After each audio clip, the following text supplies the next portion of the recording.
varias preguntas, todas importantes. Voy a tratar de responder con la mayor precisión. Efectivamente, en el caso de la masificación tiene un sustituto, el gas tiene un sustituto, GLP, ¿no? Si nosotros vemos cómo la masificación del gas en nuestro país se ha concentrado básicamente en Lima, ¿no? Con 1.300.000 conexiones, básicamente con esta empresa colombiana Cálida, ¿no? Que es hija de Ecopetrol, una empresa estatal. Nosotros podríamos decir que a nivel de Lima sí ha habido sustitución de GLP por gas natural, pero a nivel nacional seguimos dependiendo del GLP, ¿no? Entonces yo sí estoy de acuerdo, porque parte de la propuesta de este informe, de esta comisión negociadora, recoge lo que siempre hemos venido nosotros señalando, ¿no? Que hasta el 2015 nosotros éramos autónomos en GLP. O sea, Camisea producía 110.000 barriles al día de líquidos, la mitad era GLP, 55.000 más o menos, ¿no? Hoy día produce 80, ¿no? 80, ¿no? 1.000 barriles de líquidos, tanto en el lote 88, 56 y 57, ¿no? Hay lo que se llama rendimientos decrecientes, cada vez tengo que movilizar más gas natural para obtener menos líquidos, porque el negocio de Camisea, hay que decirlo, es un negocio de líquidos, no es un negocio de gas, ¿no? Lo que le interesa al consorcio de Camisea son los líquidos porque tiene precios internacionales, ¿no? El gas del lote 88 tiene precio regulado, ¿no? El gas del lote 56 tiene un precio especial, ¿no? Es precio de exportación menos los costos que signifique la exportación. Y el lote 57, que no es mucho de gas, digamos, son 180 millones de pies cúbicos al día, básicamente el precio es libre, ¿no? Entonces, es libre. Entonces, efectivamente, aquí hay un problema. Si yo quisiera regular el GLP, tengo un problema grande, la capacidad de almacenamiento. ¿Sabes cuánto de capacidad de almacenamiento tiene Petroperú? 4.000 barriles diarios de GLP. ¿Sabes cuánto de capacidad tiene Pluspetrol? 280.000 barriles de GLP, ¿no?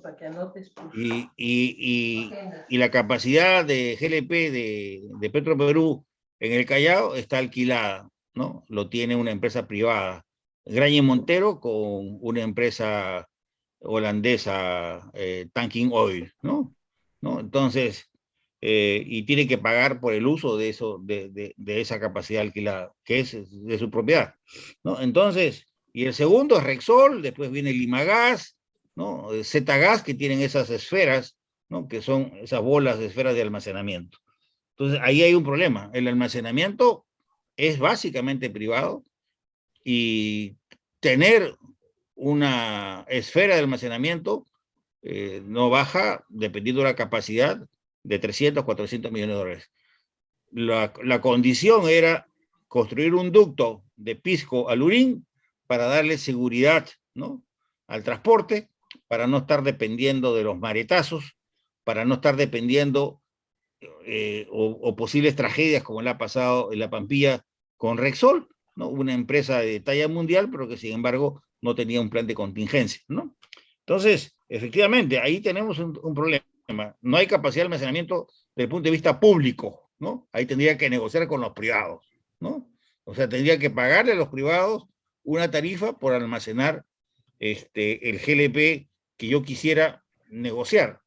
Ahora, lo que sí es posible, y eso está en el documento, es que los parámetros, oye, si la mayor cantidad, el 80% del GLP que se consume en el país provienen de los campos de Camisea, ¿no?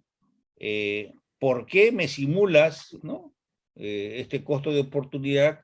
¿Por qué me simulas como que si todo el GLP fuese importado desde Mont Belvieu, o sea, Texas, Golfo de México, venido pasando por el Canal de Panamá y traído al puerto del Callao, ¿no?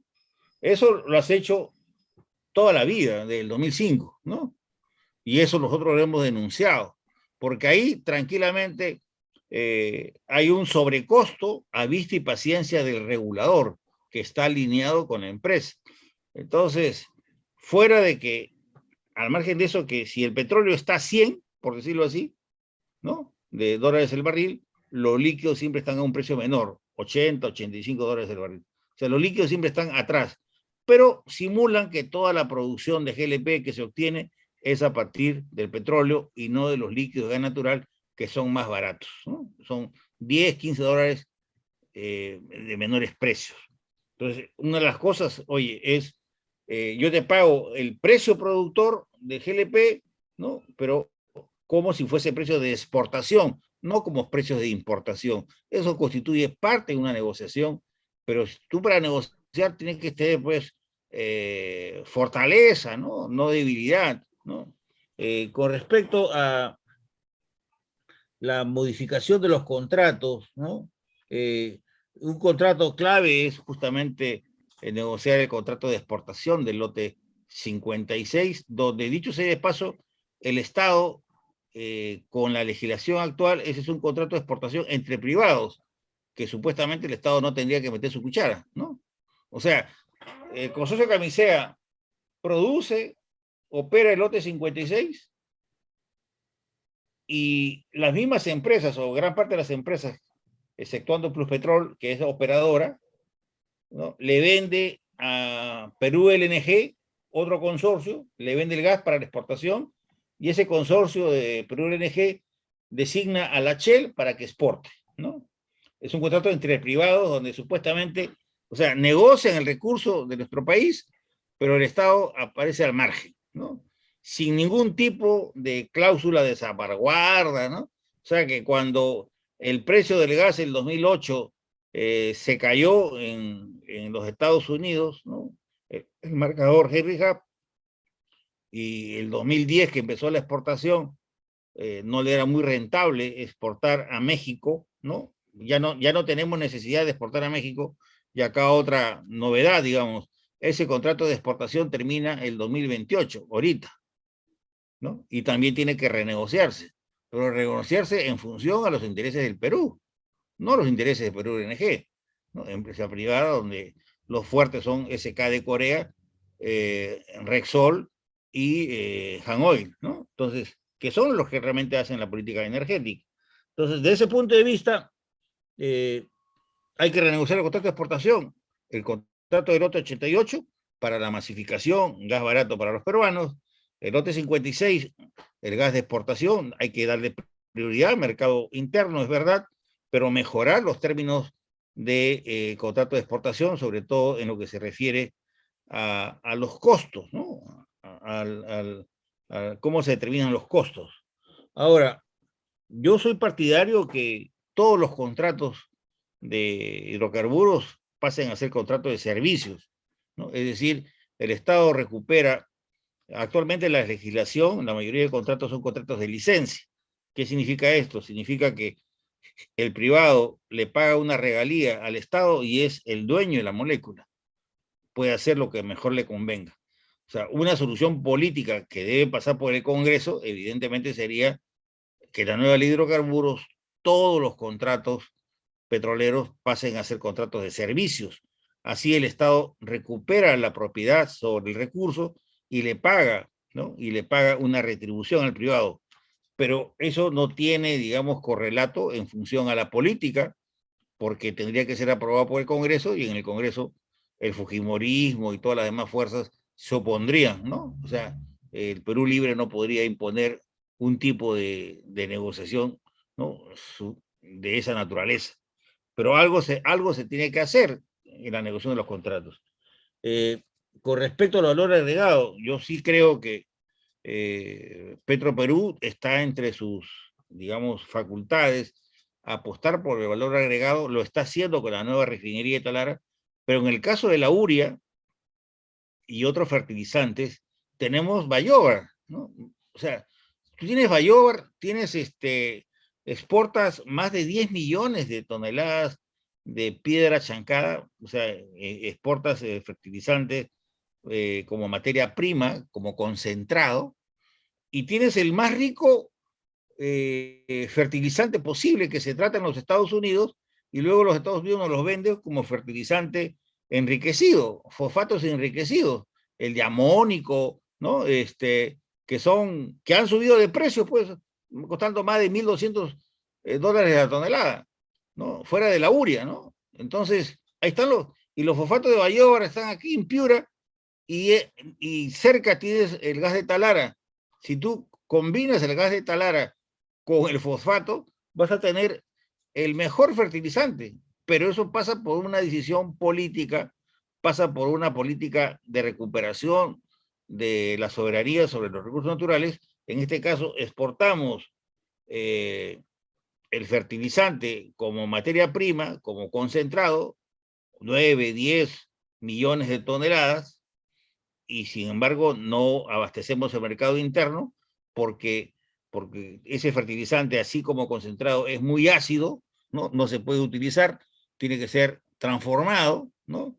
En los Estados Unidos, y nos venden ya el producto final, ¿no? Yo creo que ahí siempre incluso hay una ley de petroquímica que se aprobó el 2008 en el gobierno de Alan García, pero quedó en el papel, ¿no? Porque sencillamente el consorcio Camisea ponía un precio muy alto para el gas de la petroquímica.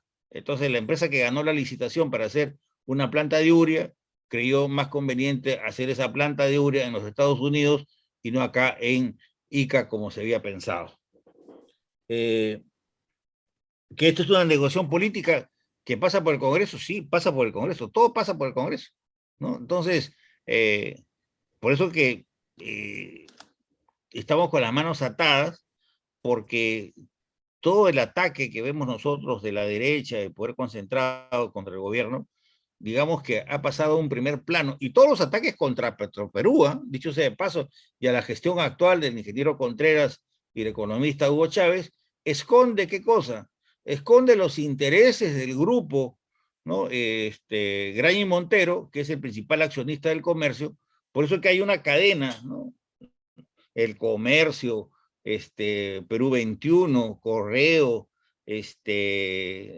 los canales 6, o sea, toda la prensa concentrada contra Petro Perú, cuando Petro Perú lo que ha hecho ahora esta gestión es limpiar la casa. Ya no se le compra a los intermediarios petróleo, ahora se le compra directamente al productor. ¿Cuánto ha significado eso? Ha significado que Petro Perú ahorre 5 o 6 dólares por barril, ¿no?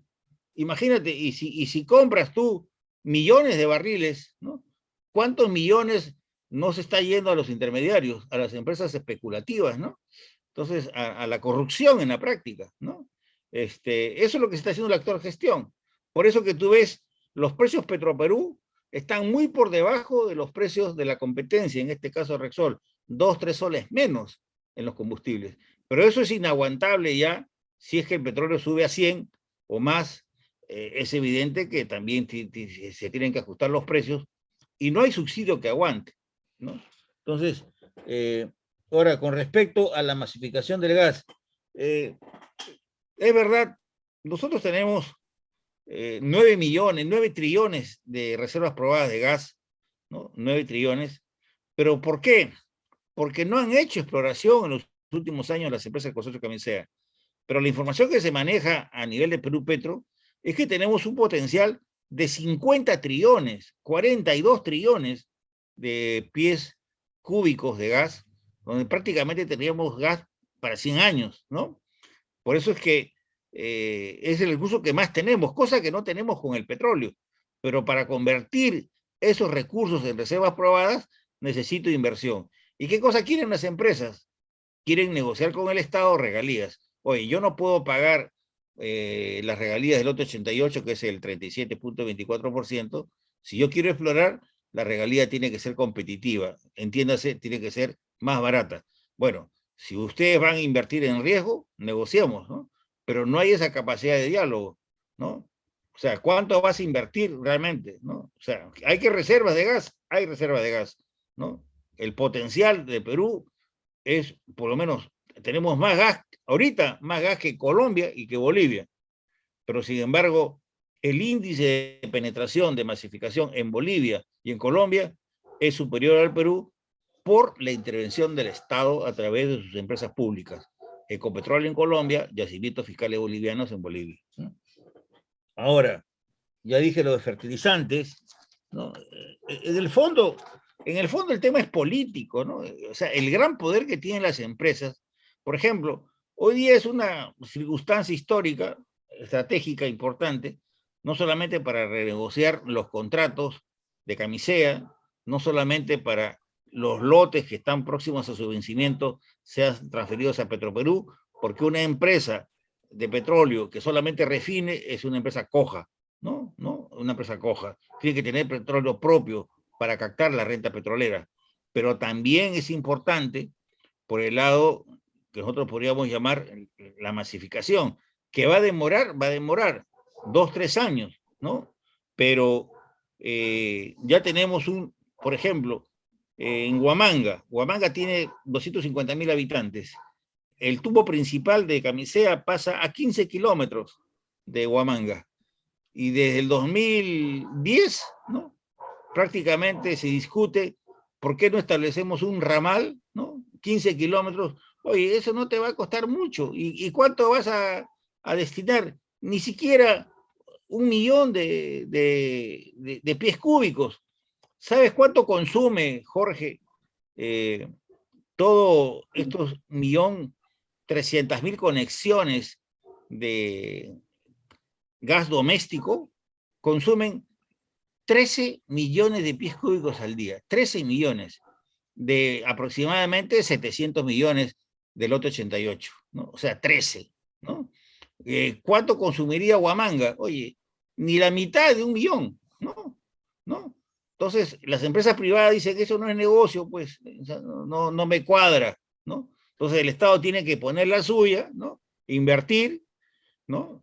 Asumir esto como un costo hundido y darle a Petroperú la administración. O sea, pero para tener que en Ayacucho, ahí nomás a 15 kilómetros, tienen gas. Lo mismo con el Cusco, lo mismo con Huancavelica, fíjate, pasa el trazado del gas de camisea del lote 88, donde se traslada básicamente a Lurín, pasa por Ayacucho, La Mar, Huanta, Castrovirreina, ¿no? Pasa y llega a Cañete. Oye, a través de eso yo puedo establecer ductos regionales, ¿no? Que no costarían mucho, es cuestión de decisión. El privado nunca lo va a hacer porque el privado, primera vez, lo que cuenta es el costo-beneficio, ¿no? Entonces, ¿qué pasó en Colombia? Lo hizo el Estado. ¿Qué pasó en Bolivia? Lo hace el Estado. Si queremos nosotros realmente cambiar de patrón de consumo energético, tenemos que apostar por el gas natural y no por el petróleo, ¿no? Tenemos que incrementar el valor agregado. Hoy tenemos los fosfatos de Bayobar, ¿no? Exportamos los fosfatos como concentrados y los compramos como diamónicos, ¿no? Fertilizantes que valen 1.200 dólares la tonelada. O sea, el Perú es realmente un pobre sentado en un banco de gas.